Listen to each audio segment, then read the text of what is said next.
मैं गांधारी तुम्हें श्राप देती हूँ। जिस प्रकार मेरी गोद सूनी हो गई है, जिस तरह कुरुकुल का संहार हो चुका है, उसी प्रकार तुम्हारे यादव कुल का भी संहार होगा।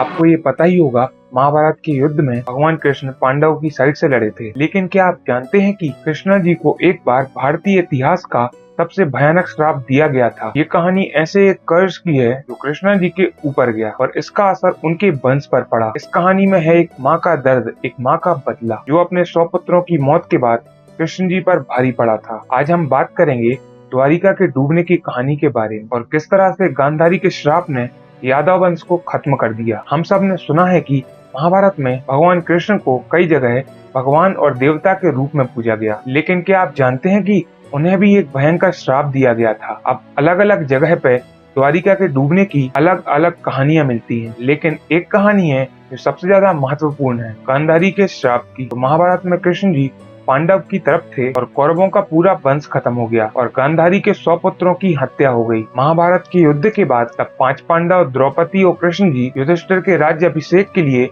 हस्तिनापुर लौट आते हैं। तब गांधारी अपने 100 पुत्रों की मौत के दर्द में डूबी थी। उनके मन में बदला और गुस्सा भर गया था। कृष्णा जी के प्रति वो मानती थी। कृष्ण जी की वजह से पांडवों को विजय मिली है और देखा जाए तो ये एकदम सच भी है। पर गांधारी ने गुस्से में आके कृष्ण जी को श्राप दे दिया कि जैसे मेरे 100 पुत्र मरे हैं, मेरे पूरे वंश का नाश हो गया, एक समय ऐसा भी आएगा जब तुम्हारे भी पूरे वंश का नाश हो जाएगा, तुम्हारे वंश में कोई नहीं बचेगा। तब यादव वंशी एक दूसरे को मार देंगे और किसी का नामो निशान भी नहीं बचेगा। और कुछ समय बाद जैसे गांधारी ने कहा था वैसे ही हुआ। कृष्णा जी के सभी रिश्ते और सभी यादव वंश के लोग एक एक करके मार दिए गए। कृष्णा जी ने भी अपना शरीर त्याग दिया और उसी दिन से कलयुग की शुरुआत हो गई। फिर एक दिन द्वारिका, जो कृष्णा जी की राजधानी थी, डूब गई। द्वारिका को डूबते देखकर सभी लोग हैरान हो गए, लेकिन किसी को समझ में नहीं आया कि ये सब कुछ कैसे हुआ। ये एक प्राकृतिक डिजास्टर था या फिर गांधारी का श्राप।